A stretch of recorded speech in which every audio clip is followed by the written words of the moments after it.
This is the OTB Television Network, a service of Capital District Off-Track Betting.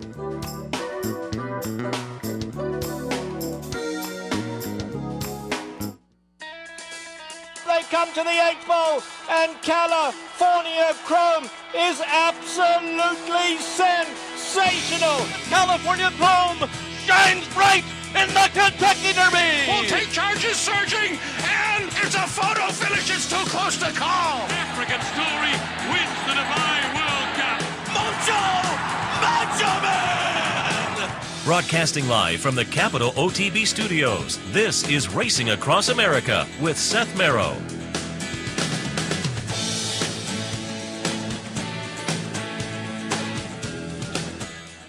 Good morning and welcome to Racing Across America on this Monday morning. We kick off another week following a big weekend of racing in America, and we'll talk about a lot of that this morning coming up momentarily. Mike Penna from the Horse Racing Radio Network back on Monday for a little bit of stakes action recap, and we'll concentrate with Mike on the stakes action out at Santa Anita because he was out there live with the Horse Racing Radio Network covering the big races out in Southern California on Saturday, so we'll talk about those coming up a little later on.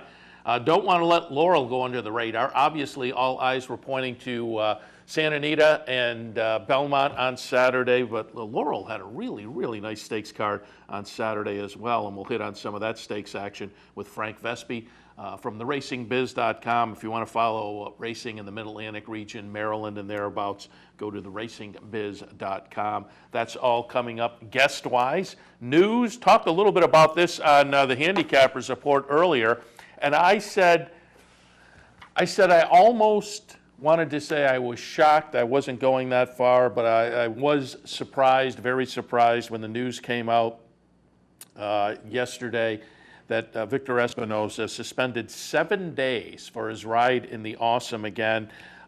He was riding Sky Kingdom in that race, floated Shared Belief wide. If you watch the NBC broadcast, there was certainly commentary about that from Jerry Bailey and Randy Moss, Laffit Pincay Jr. They talked plenty about that situation.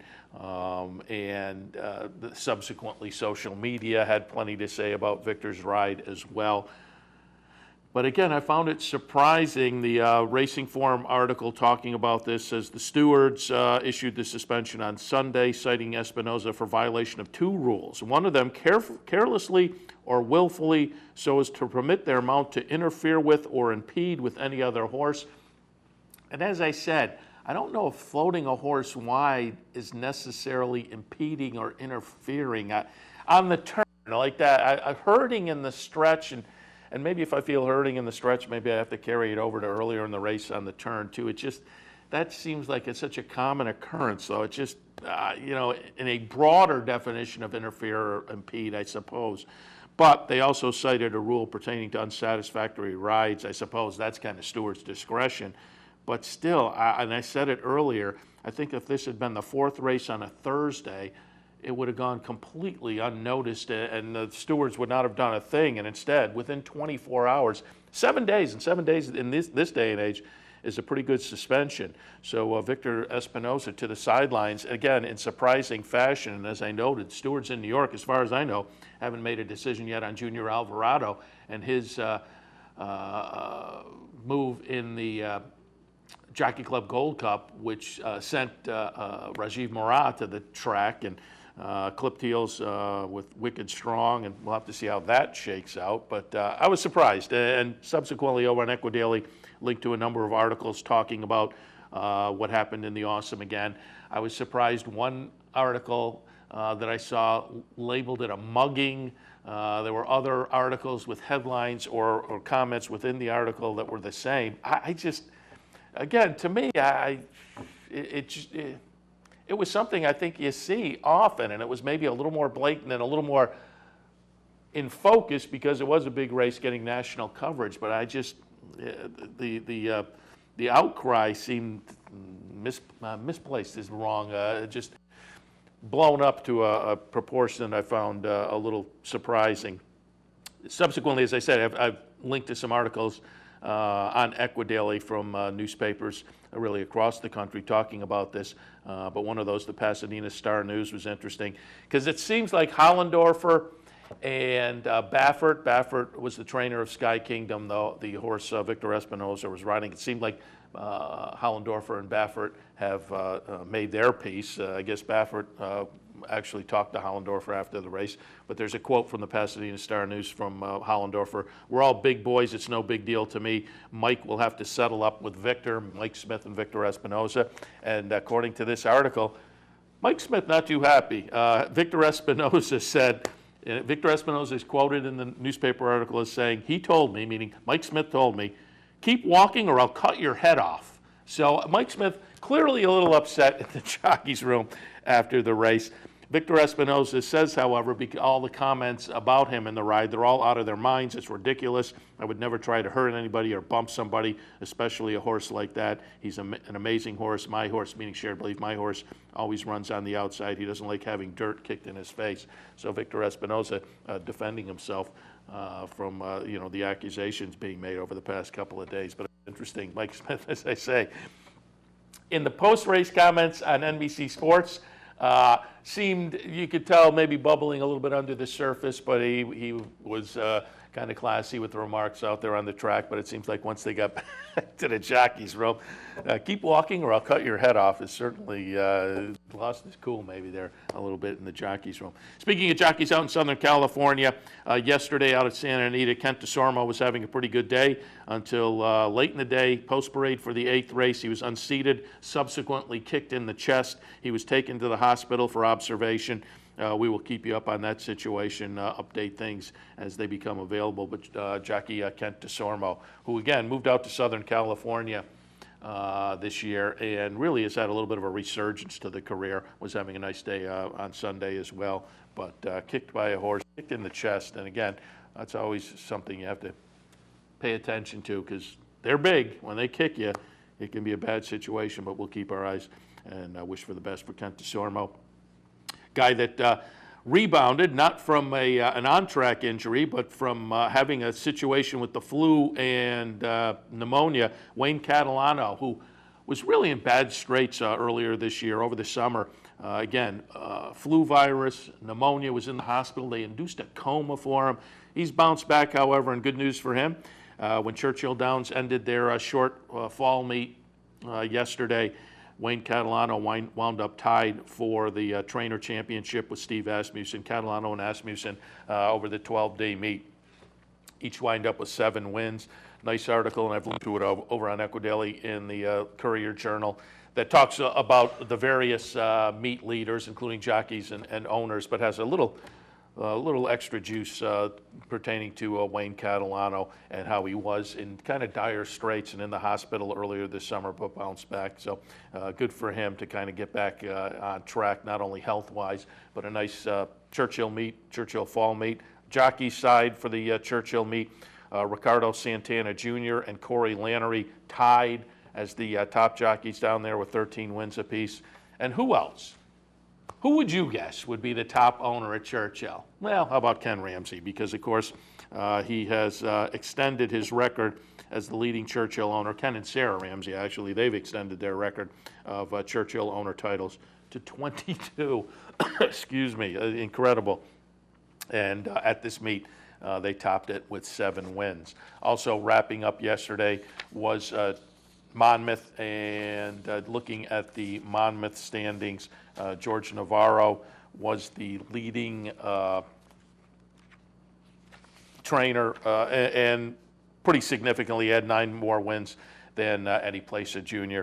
Navarro with 43 wins at the meet, Plaza with 34, then you bounce down to Jason Service, 24, David Jacobson, 23. Pletcher had 20 wins at the meet and winds up, 7th place at the meet, so there were the notable names. But again, George Navarro, the leading trainer, and pretty significantly, again, a 9-win margin over the 2nd place finish, so congratulations to him at Monmouth.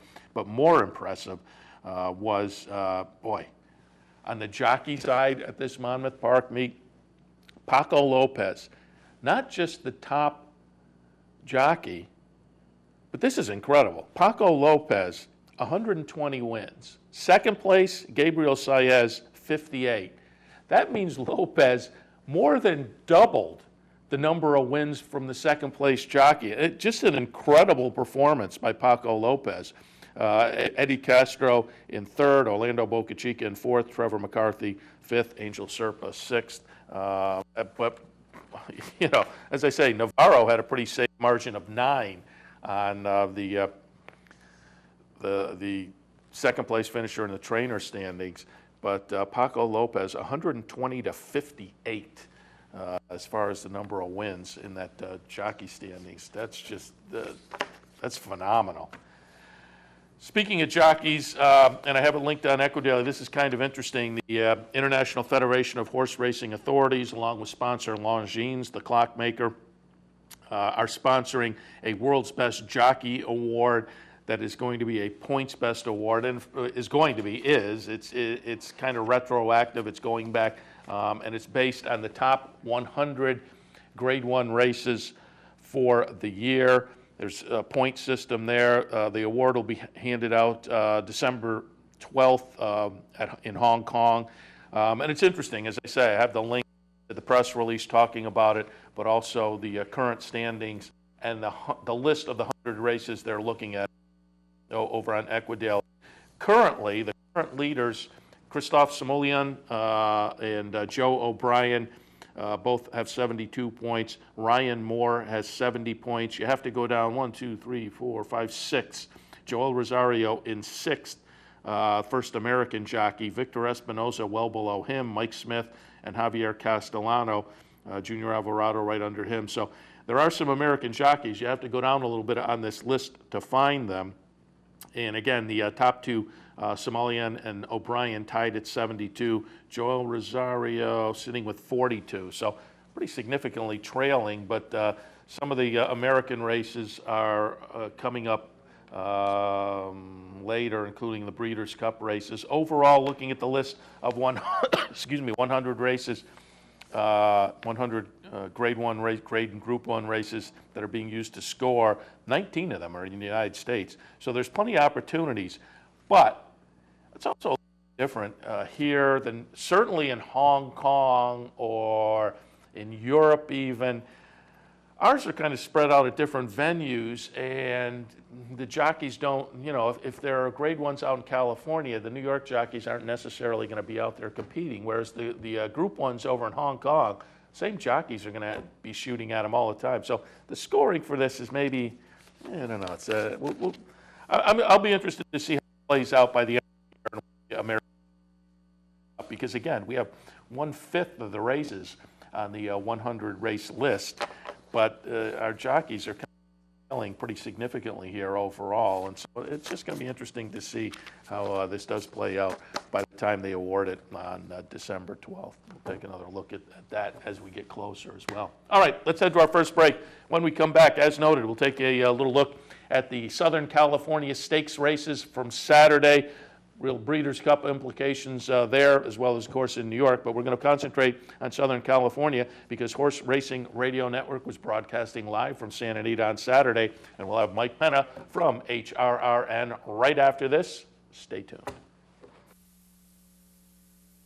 Face it, most horse racing websites are just too much clutter, too much to navigate through. Next time, log on to CapitalOTB.com. Our newly designed website is easier than ever to use, with all the information the professional horse player needs. CapitalOTB.com. I got it. Watch me. I got it. Hey! I got something that makes me want to shout. I got something that tells me what it's all about. I got a move that tells me what to do. If you don't, brothers and sisters, then you won't know what it's all about. I'm Steve Beck. And I'm Seth Merrill. Together, we're loose on the lead on Capital OTB, Sundays at 10 a.m. Why should they watch, Seth? Sit down on Sunday, have a bagel, get some great racing conversation. Cream cheese only, no jelly. Sundays, 10 a.m., loose on the lead, Capital OTB. Missed one of our TV shows? No worries. Now you can catch all your favorite programs online. Simply log on to CapitalOTB.com and click on the YouTube link at the bottom of the homepage. And look for our new podcast coming soon. CapitalOTB.com. Log on today. Using CapitalOTBBet.com is as easy as 1, 2, 3. 1. Simply log on with your username and password from the homepage. 2. Fund your Capital OTB account through our Easy Money, Green Dot, or Visa MasterCard options. And 3. Place your bet on one of our 3 easy-to-navigate wagering platforms, Capital Bet TV, Capital Bet Express, or Capital Bet Pro. CapitalOTBBet.com. Log on today. I'm Anthony Mormino. Join me weekdays at 9 for the Handicappers Report. We'll handicap the top tracks across the country and help you prepare for the day in racing. That's the Handicappers Report, weekdays at 9, only on the OTB TV network. This is Racing Across America with Seth Merrow.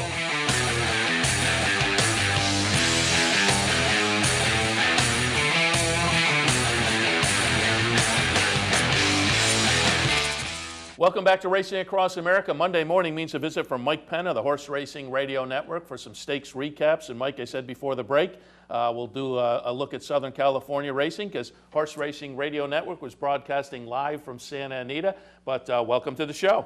Hey, Seth. Great to be back. And sorry we missed last week, but it's awesome to be back with you here today. Yeah, and I envy you being out there. And I also listened to some of your broadcasts on the internet, and I noted you were talking a little bit about, and I envy you even more, extended vacation out there because it sounds like a little golf tournament in Vegas before you headed to Santa Anita. Yeah, I had the chance to take a couple of days and spend a couple of days in Vegas before we made that trip westward to the great race place. And, you know, that was a lot of fun and really had a good time at that golf tournament. But to be at Santa Anita on a day like we saw this past Saturday, and keep in mind, this is the third or fourth consecutive year we've gone out to broadcast these particular races. It was just spectacular. I mean, 5 challenge races, winning your ends. You had Champion Zenyatta on the docket. Then you had Shared Belief getting tested again against some older horses in the Awesome Again. And we even had an appearance from Lord Stanley's Cup because they brought out the Stanley Cup from the L.A. Kings and their championship. The coach of the Kings, some of the other players were in attendance. They were taking pictures of fans. So that was kind of a big deal. And Game On Dude was paraded in between the 6th and 7th race. And that was a pretty awesome scene as well to see him out there and kind of send him off into retirement the right way. And I read crowd-wise, I read an attendance of 17,000. And I said on the earlier show, you know, in this day and age, that's a pretty good crowd. What was the buzz like? Yeah, it was somewhat electric. We had an unbelievable broadcast location. We were pretty much right up above the finish line next to where Trevor Denman calls the races in a little radio booth there. And you could feel the excitement even up where we were, especially as Beholder came in onto the track and then as we moved throughout the day and got closer to that Awesome Again Stakes and Shared Belief, who, in my opinion, take nothing away from Beholder, but Shared Belief was really the headliner. Undefeated and juvenile champion and facing older horses again. And I know we'll talk about that race, but you could feel the excitement build as we got closer to that point. And watch the NBC broadcast. It looked like great weather, obviously. And again, we'll touch on the races specifically in a moment. Just before we do that, I always like to give you a chance to send people to the Horse Racing Radio Network website, pull up the archives. As I said, I was listening a little bit, and what I was listening to, you were recording from Clocker's Corner, and you had a lot of nice Southern California-based guests during the week. Yeah, a couple of really good guests with, Hall of Fame connections. Hall of Famer Richard Mandella, who, of course, trains Beholder. He had a chance to stop by and talk about her year and everything that she's had to overcome to get back to the races on Saturday. That was kind of a neat little piece. And then Mike Smith, of course, he was aboard Beholder, but he was aboard Shared Belief as well. And Mike joined us and told some unbelievable stories and looked back on both Beholder, because, of course, it was the first time riding Beholder, so he talked about that. But he also looked back on Shared Belief and that win in the Pacific Classic. And if folks want to go back and hear that, they can do it at horseracingradio.net. And I know you always love to ask me about our trainer talk show, and this past week was a lot of fun. Marcus Vitale and Phil Sims joined us on our Trainer Talk presented by Fasig-Tipton. Yeah, very good. There are a couple of names I'm familiar with, but I don't know their backgrounds too much, so I'll go back and pull that up myself. All right, let's talk about some of the races specifically. Really great day, both at Belmont and Santa Anita. We're going to concentrate on Southern California. Lots of Breeders' Cup implications, and we'll go right through them in chronological order. First up, the Zenyatta Grade 1, $300,000, mile and a 16th. We'll watch the stretch run. It will be number 4, Beholder. Mike Smith on board, as you noted, who had kind of the highs and lows during the day. He had a little bit of everything, but gets it done here on Beholder. Really nice effort from Tiz Midnight, making a stakes debut for Bob Baffert. I thought it was a pretty good second-place finish. Disappointment maybe a little bit from Ayatapa, who was coming off a win on the synthetic at Del Mar, but prior to that had run huge at Santa Anita in the Grade 1 Vanity back in June. So I was expecting a little bit of a better performance from Ayatapa, but Beholder now off since that really incredibly contentious Ogden Phipps back at Belmont in June, but the comeback effort pretty good. I think she now goes into the distaff in the right direction. Yeah, and she came out of that race with a pretty significant cut that they had to get under control. They did do that, and she started to make her way back, pointing for this particular race, and they had an issue with that cut opening up just a little bit again. So they had to re-stitch it and make sure that she was going to be 110% coming into this, and all systems were certainly go on Saturday. She looked like the old Beholder that we're used to seeing. The final running time, 1:42.19, was actually, believe it or not, just a tad slower, and I mean really just a tad. Last year she was 1:42.11, so she really hasn't lost much in coming back here in this Zenyatta. It's set up beautifully for her last year to go on and win the Breeders' Cup Distaff, and they'll be on their way back there again, assuming that all things being equal, she comes out of this well, and it looks like Beholder is back. And Hall of Famer Mike Smith, what can you say about this guy? He is so good. Of course, he rode the namesake of this race, Zenyatta, to victories in it 3 consecutive years when it was known as the Ladies' Secret. He's now won 5 runnings of this particular race. No jockey has done that, and he's back on top of his game as well. Yeah, absolutely, and we'll talk more about him as we progress, because as I say, it was really an up-and-down day for Mike. Let's move on to the front runner now, because again, races with plenty of Breeders' Cup implications, and this has to be one of them, because I think we've crowned at least the Pro Tem leader in the 2-year-old division with the performance here from number 7, American Pharoah. Pretty nice second place finish from Calculator. Kind of surprised this one was 12-1, but boy, American Pharoah took a lot of money, obviously, as the 1-2 favorite. So it will be number 7, American Pharoah, over number 10, Calculator. Number 1, Texas Red, will run third in here. But this was really a performance that, as I say, not only stamps American Pharoah as the Pro Tem leader of the division, but having a win over the track going into the Breeders' Cup, you have to think this horse will absolutely be a short price in the juvenile. Oh, I think so too. I think he's one of, if not the horse to beat. And again, that advantage coming by having the victory over the track, knowing that he can go 2 turns successfully after the 2 sprint efforts. And when you look back at his previous race in the Grade 1 Del Mar Futurity on September 3rd, that was a powerhouse wire-to-wire win. He wins by almost 5 lengths. He duplicates that same type of effort in the front runner, going 2 turns, which was what everybody wanted to see. He certainly has a pedigree that says he could go this far. He's by Pioneer of the Nile out of a Yankee Gentleman mare. And I think that was maybe the most impressive thing about this race, though, Steph, is the fact that he did it in very quick time and never really slowed down. The fastest running of the race since 2003 when Ruler's Court won it. So a really good effort here. Victor Espinoza, Bob Baffert, they have proven to be a potent combination in this particular race. They've now won the race, or Victor's won the race 3 times, all 3 coming for Bob Baffert.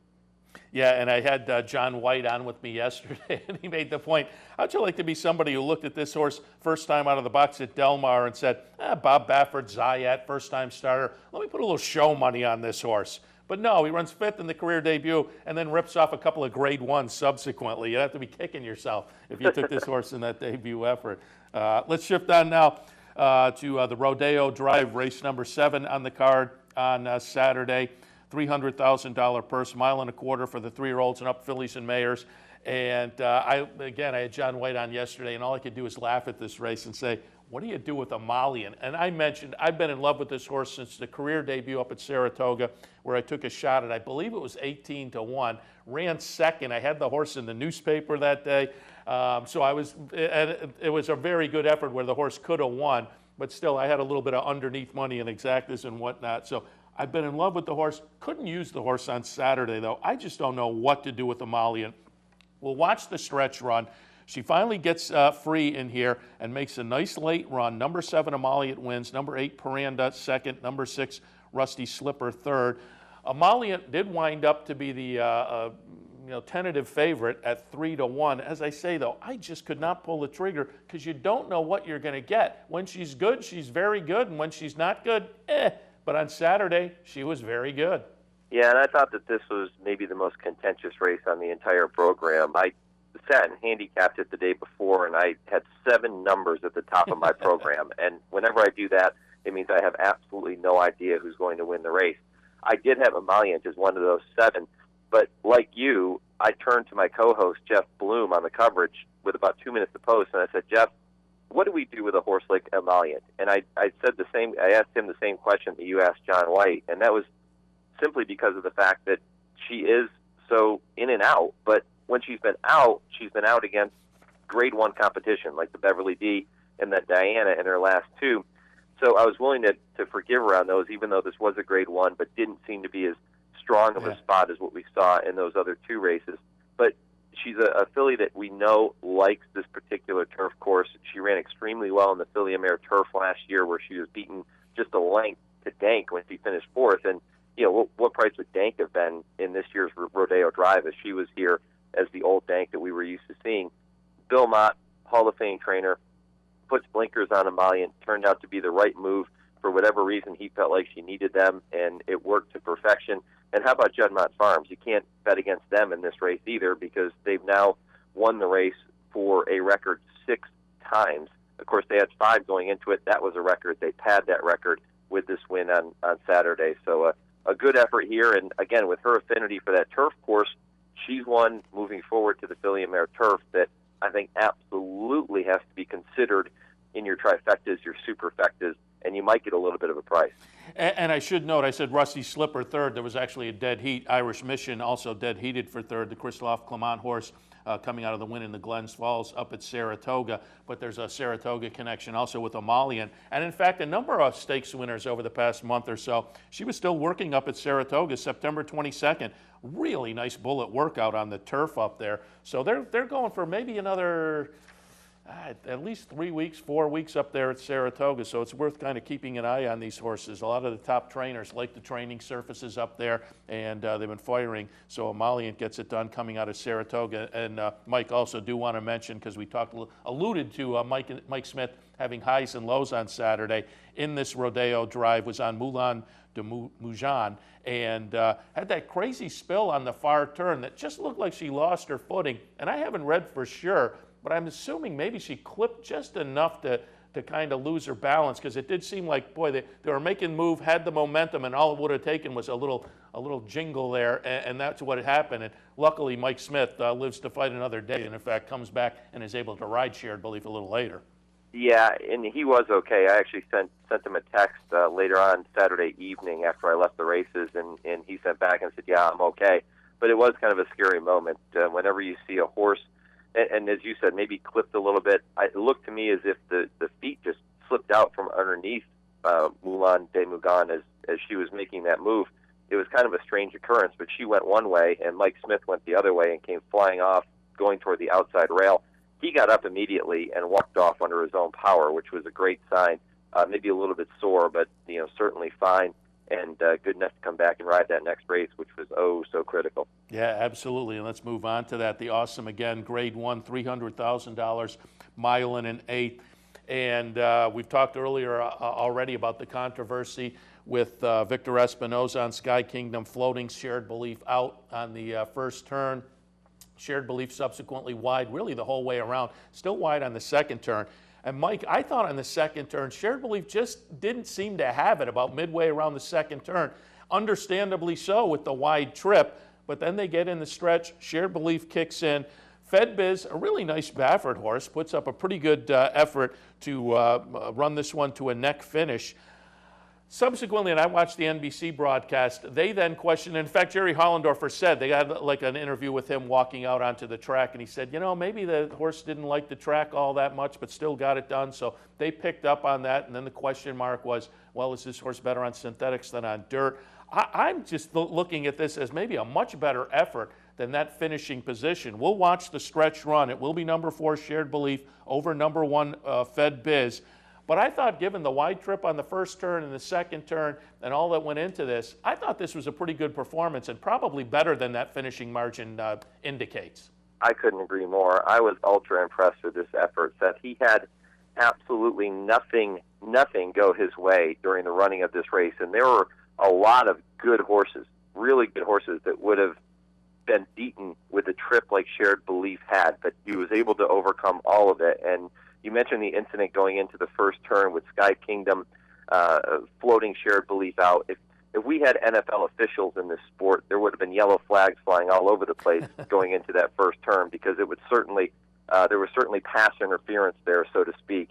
But Shared Belief able to overcome all of that. And Hall of Famer Mike Smith, when he joined us Saturday morning on the Equine Forum show, Jeff Bloom, who was hosting the show with me, asked him about the game slowing down for him, like we hear a lot with NFL quarterbacks or even Major League Baseball players, where they just start to see the seams of the ball as it comes in when they're waiting in the batter's box. And Mike said, absolutely, the game has slowed down over the years significantly. And because of that, he doesn't panic. When everybody else is starting to get a little frazzled because of some adversity in a race, Mike Smith is able to keep it all together and just be patient. And he did that beautifully with Shared Belief. We saw it in action in this race. He was able to sit back, take his time with the horse. Yeah, he kept him wide, but he had no choice after what happened in the first turn. And he knew he was on the best horse, and he rode him accordingly, and without the panic, able to get him up for the victory. But this was a tremendous effort from Shared Belief, considering the fact that he had to overcome so much adversity. And let me ask you about the news. We talked about at the top of the show over the past 24 hours, the 7-day suspension for Victor Espinoza. And it sounds like with your comments about the yellow flag coming out, maybe you agree with the stewards. It's not that I don't necessarily disagree with the stewards. I was just kind of surprised that within 24 hours this decision was made. 7-day suspension is a pretty good suspension. And my comment was, you know, if this had happened on a Thursday in the 4th race, I don't think that anything would have happened to the jockey. I think a lot of this was based on the fact that it was on national television, there was conversation, social media kind of went out. But I was surprised that A, they pulled the trigger so fast, and B, just as I say, I'm not sure this is consistent with what happens every day as far as the stewards are concerned. But what were your thoughts about the Victor Espinoza suspension? Yeah, I thought it was a little too severe, and I agree with you for all of those reasons. This is something, it's called race riding, and this was a severe example of that, but it happens in every single race, every single day, maybe not to this extent, but riders are always looking for that advantage, whether they're not going to let a horse through on the rail, or they're going to try and float a horse wide, or keep their horse out so another horse has to go around them.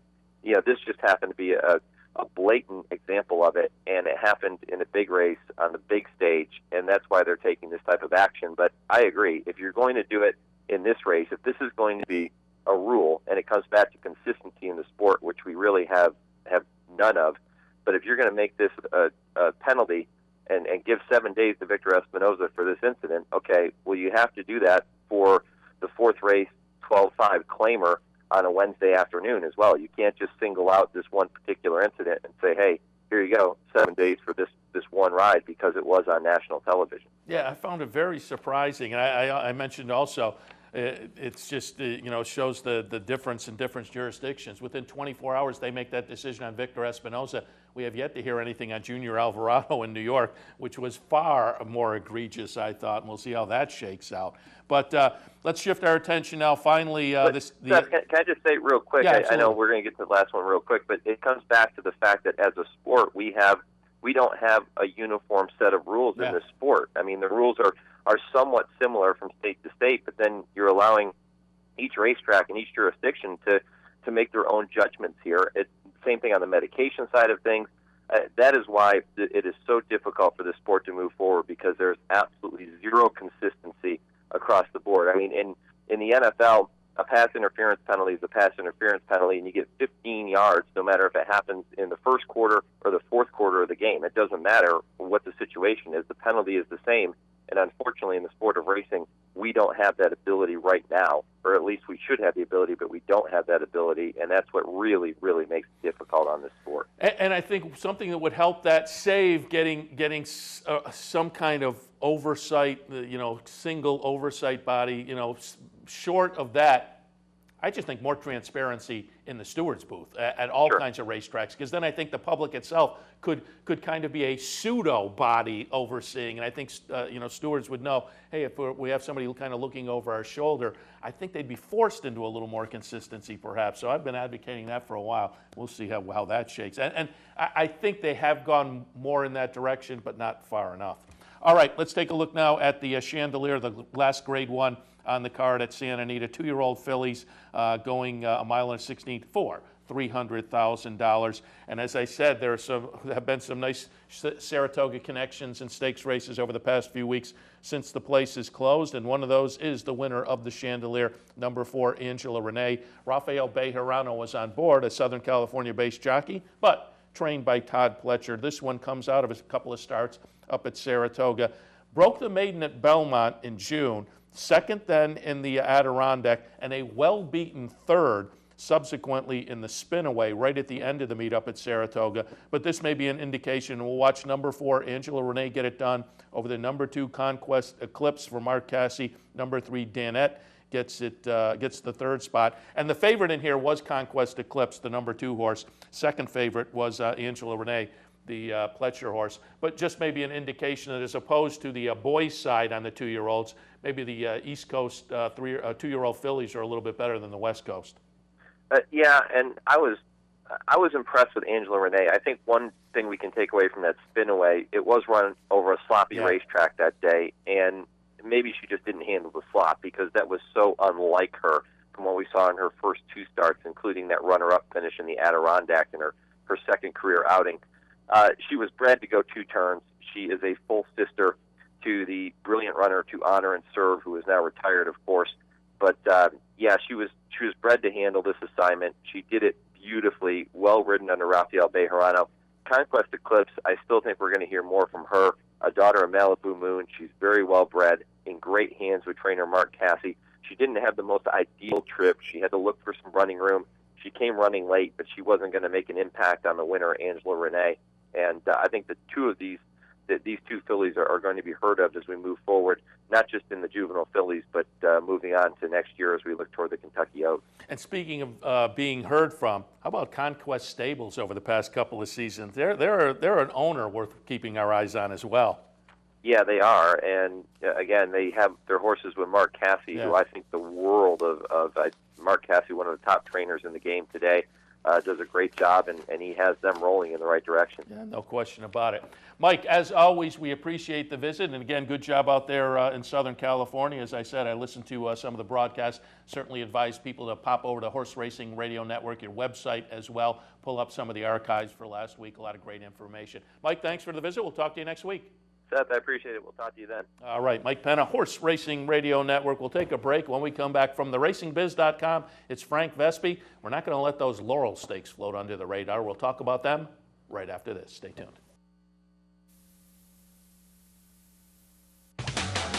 This is Racing Across America with Seth Merrow.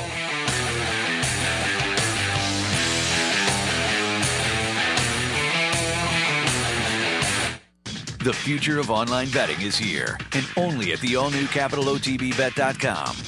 CapitalOTBBet.com delivers a state-of-the-art wagering experience found nowhere else in horse racing. CapitalOTBBet.com. Log on today. Each morning on the OTB TV network, you get the very best in horse racing programming. Weekdays begin with the Handicappers Report, where professional handicappers share their selections and analysis of the day's racing. Followed by Racing Across America, a daily conversation with racing personalities from around the country. Saturdays include Down the Stretch, where Mark Cassano speaks with the biggest names in racing. And Sunday mornings, it's Loose on the Lead, where Steve Bick and I offer news and a unique lineup of weekly guests. All here on the OTB TV network. Fascinated by the world of horse racing? Interested in honing your handicapping skills? Class is in session. Night school, Monday nights. Easy to access online. It's free, interactive, and informative for the casual and serious race fan. Horse Player Now Buzz. Live horses to watch emailed to you daily. Our eyes, your prize. Night school in the buzz. Visit horseplayernow.com for details.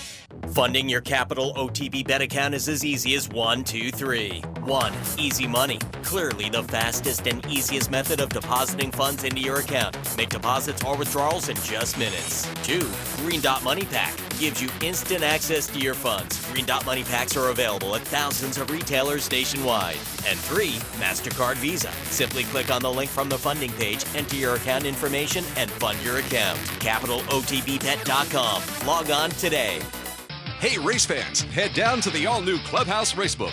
With live horse racing on more than 250 flat-screen TVs, state-of-the-art wagering terminals, and amazing Vegas-style atmosphere. The Clubhouse Racebook, 711 Central Avenue, Albany. Welcome back to Racing Across America, joined now by Frank Vespi from the RacingBiz.com. Good morning, Frank. Hey, Seth, good to be with you. And it's good to have you on board because, as I said at the top of the show, with the big weekend out at Santa Anita and Belmont, we don't want to let Laurel float under the radar. I had Dave Rodman on at the end of last week to preview some of the stakes action. A really nice card of stakes races at Laurel with some horses that certainly are going to be worth keeping our eyes on going forward. Had a couple of 2-year-old stakes races on the turf that we want to talk about, and we'll kick things off with the Salima. Before we do that, just give us an overview. What was the day like down at Laurel? Well, it was a lot of fun. I mean, they had they had 6 turf stakes on the card, and it really got, big fields, full fields for all of them.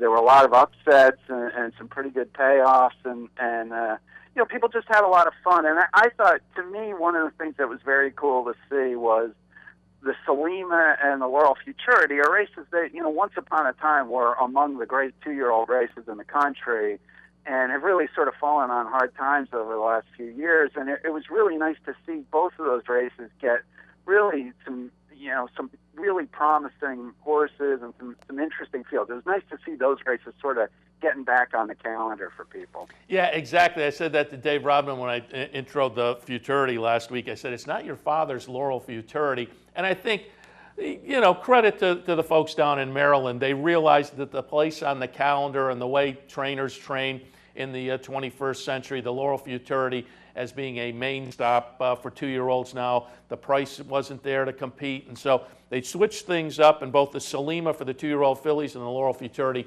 for the 2-year-old males. Now turf sprints, and as you said, wound up with a couple of nice competitive fields. First up, we'll look at the Salima.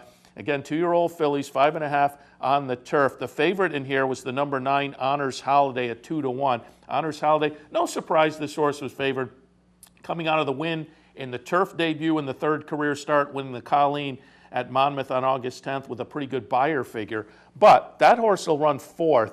Subsequently, the number 4 Miss Ballistic wins at 11-1. Number 1 Unhindered at 15-1. Second, Coco's Wildcat, the number 13. Third at 16-1. So there's an exacta that's just a shade under $300. That's what makes these kind of races fun. Nice full fields, and the fact of the matter is, at 11-1, Miss Ballistic was not impossible to have by any means, because like the top pick, Harlan's Honor, made the turf debut in the 3rd career start and obviously improved on the turf, ran a decent buyer figure. So right back at a decent number, Miss Ballistic, the number 4, we'll watch get it done in here. And as I said, a lot of value to be had in this 13-horse field, and Miss Ballistic looks like an interesting horse to watch going forward as well.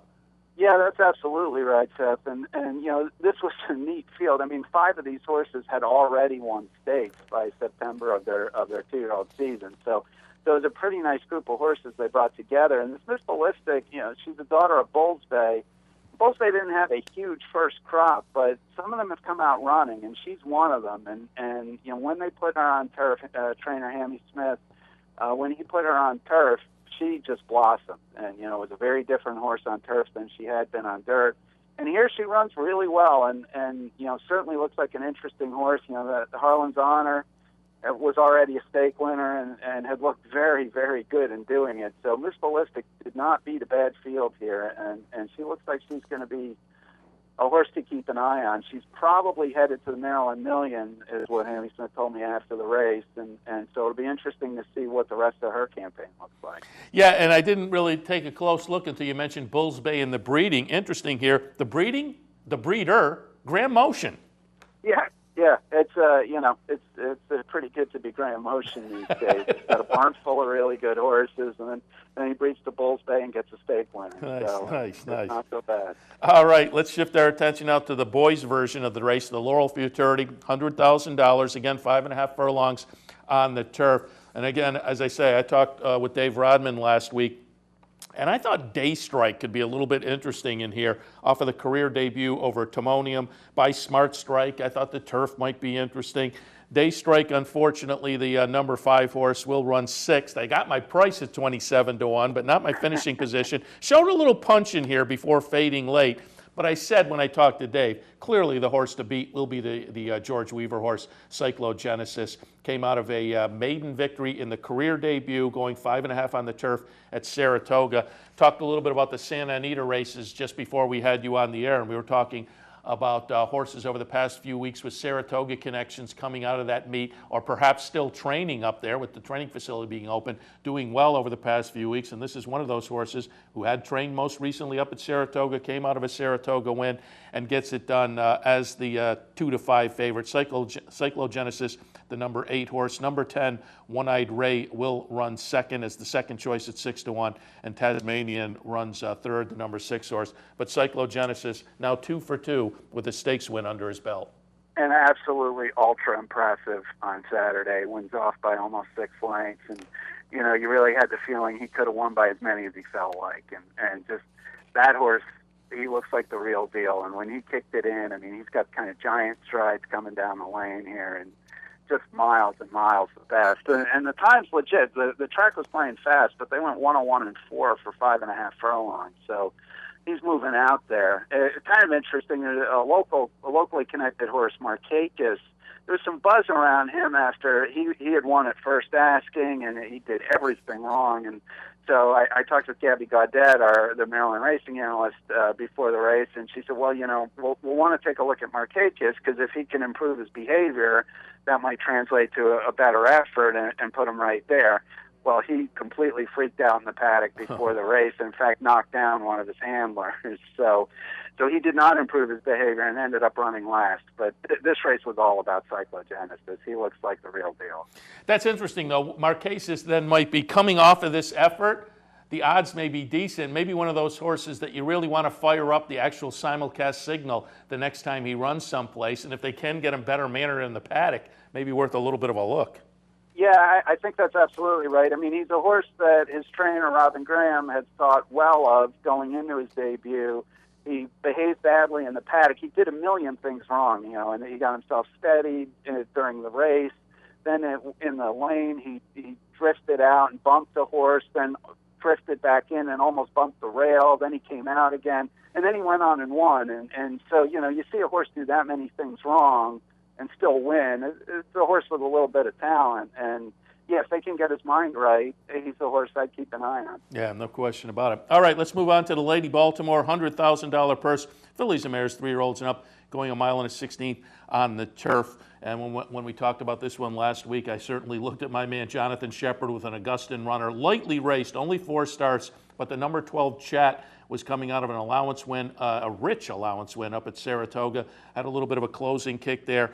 The number 12 Chat never got into it on Saturday as the 3-1 favorite. Ran 12th in the field of 14, but that may have been a factor of the pace. 24, 49, 113. They wound up with a decent 142 finally, but the pace wasn't that quick. That said, Medea, the number 1 horse, showed some closing punch at 9-2, gets it done and is the winner. Number 7 Party Starter runs second at 79 to 1, completing a $450+ exacta. Number 11, Scampering, runs third at 7 to 1. But as I say, given the fractions and whatnot, nice closing effort from the number 1 Medea, coming out of an 8th place finish most recently up at Belmont in the Noble Damsel, but certainly appreciated the move down to Laurel on Saturday. Yeah, absolutely. And I talked to Trez Abbott, who's the trainer, and he had quite a weekend. His big star from last year was Nellie Cashman, who had won the Grade 3 Virginia Oaks, and then won, I want to say, the Lake Placid at Saratoga, but was disqualified for bumping in that race. And she had not won since, and came back and won an allowance race on Friday at Laurel, and then Saturday, Medea, who had won the Grade 3 Eatontown a couple starts back, and then was sort of outrun in the matchmaker. And then when they put her in the Noble Damsel, Trez told me that I guess it started raining at Belmont shortly before the race, and he thought she really didn't take to the going, and was looking for something a little bit firmer than what she saw down there. And that's the kind of course they caught on Saturday at Laurel, and really a nice effort to run down Party Starter. But you got to give a lot of credit to Party Starter, who, as you said, is 79 to 1, paid $50 to place, and lost by half a length. I mean, she went out, set a very slow pace, and just about almost stole that race. Yeah, and another disappointment in there. Our buddy Jimmy Toner from New York brought down Moment of Dixie, and Moment of Dixie runs 11th in the field, so it doesn't show much as well. And I will say the video we saw was not the same race. The guys in the control room, I didn't have video of all the races. So if you can re-rack that, that will be the Turf Cup we watch. If you re-rack that when we get to the Turf Cup, you can pull that up again. Next up, chronologically, the Jamil up on Saturday, $125,000, 6 furlongs. On the turf, and this will be our old friend Madame Geary getting it done at 3 to 5. Yeah, I mean, I looked at this race and I said, there's no way Madame Geary could lose this race. She's just a different kind of animal than these others, and I was just about wrong about that. Monster Sleeping ran just a gigantic race at a distance that I didn't feel like was going to be her best. She's won, more a mile and a 16th kind of a horse rather than a 6 furlong kind of a horse, but she almost pulls this out along the inside. It's very close at the end. I was talking to Tom Tierney, who's part of Nutmeg Stable, which owns Madame Geary, and she's a Maryland bred, but she's actually based at Saratoga, as it happens of late, and so she doesn't race down here very often. They basically bring her in once a year for the Jamila, which she has won the last 2 years by an eyelash both times. And the guys who were saying, yeah, this is great. We come down here, we win this race by a whisker, and then we leave. So they were pretty happy. She's a nice horse. I mean, she's earned over $500,000 now, and really is putting together a very quiet but very successful career. Yeah, she's a very nice horse. 25 starts now, 9 wins. 13 exacta finishes, as you say, well over $500,000. And I've said it before, turf sprinting to me is a specialty, and she is a bona fide stakes quality turf sprinter and gets it done for Cam Gambelotti. All right, now we do have some video of the Laurel Turf Cup if the guys want to re-rack that. And we're going to watch the number 13, Manchurian High, get it done at 6 to 1 with a late run. Number 10, Calvados, running second at 9 to 1. St. Albans Boy, who I thought was a little bit interesting off of the win up at Saratoga, will run third in here at 7 to 2. The favorite, not surprisingly, Shug McGahee, brings in Reflecting, and I think just the Shug McGahee name was enough to attract some attention for the number 3, Reflecting. Went off as the 2 to 1 favorite. But again, it'll be a nice late run from number 13, Manchurian High, to get it done. This one most recently had raced right here at Laurel in an optional claimer, ran third, but prior to that had a couple of nice starts up at Saratoga as well. But as we see here with the stretch run, nice late run from Manchurian High. Yeah, this is kind of a neat story. Manchurian High is a horse that a year ago was running and not winning, 20 claimers. He ran second and third against 20,000 claimers on the turf. His trainer is a young woman named Lily Kurtnitz, and she had bought him to turn him into a jumper. And he just kind of came back to life on the flat this year. So she's been putting him in pretty tough company, including the UN, the John's Call. And here he gets up late with a really nice late run, and that's Lily Curtin. That's his first stakes win as a trainer. So that was kind of neat. And And this is a neat horse where she was saying, I said to her, sort of, what's the secret? How are you getting this horse to be so good? And she said, well, I don't treat him like a racehorse. In the morning, literally Saturday morning before this race, she got on his back and was riding him over jumps. And then apparently they bathed him, and then they tacked him up, and then they shipped him to Laurel. He trains on the farm, so he shipped and tacked up, and goes on and pulls off this nice upset in the Laurel Turf Cup. So pretty neat story for that horse. Oh, that's hilarious. And it harkens back also to that horse that won the Arlington Million this year, that they did the same thing, bought him to be a jumper and then go on to win some stakes with him. But that's funny that they're out there riding him on the morning of the race. Yeah, she said, no, really, I did. And then showed me a picture of her on the horse, on her phone. And So yeah, I mean, she said I guess he's a really smart and sort of curious horse. So they always have to do different things with him, so he doesn't get sort of sour at his routine. But he's as good right now as he's ever been. That's incredible. Frank, we only got about a minute left, but it gives us just enough time to touch briefly on the Laurel Dash, and we want to show this because it's our old friend, the venerable Ben's Cat.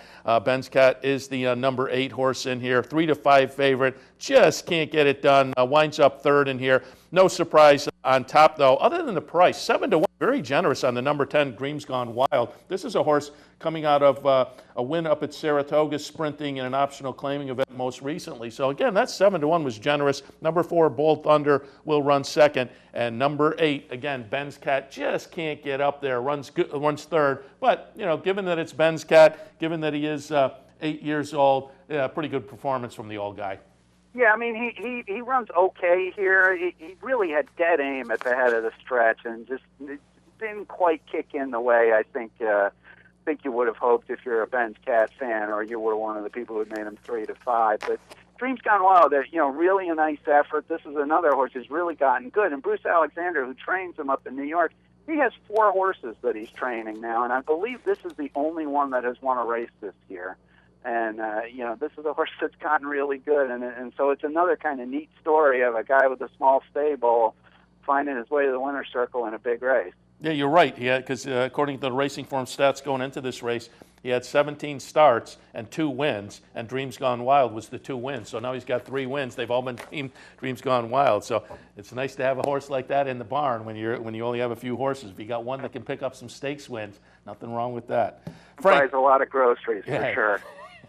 Absolutely. Frank, we absolutely appreciate the visit. Again, I'll tell people to follow Maryland Racing or the Mid-Atlantic region. Pop on over to theracingbiz.com. We appreciate the visit. We'll talk to you again. I look forward to it, Seth. Thank you. All right. Frank Vespi. A little earlier, Mike Penna from the Horse Racing Radio Network. An extensive look at Southern California and Laurel on Saturday with a lot of stakes action as the week progresses. We'll play out some more of those stakes. Didn't mention the Oklahoma Derby yesterday. Tonito T, I believe, was the horse's name for Jerry Hollendorfer. Got it done. We'll cover all of that as the week does move along. Right now, got to wrap things up for Racing Across America. We're here every Monday through Friday from 10 until 11 a.m. A little bit earlier, Anthony Mormino and I were on the Handicappers Report. Hopefully, we gave you some good information. So enjoy the racing this afternoon. Cash a few tickets. See you tomorrow morning.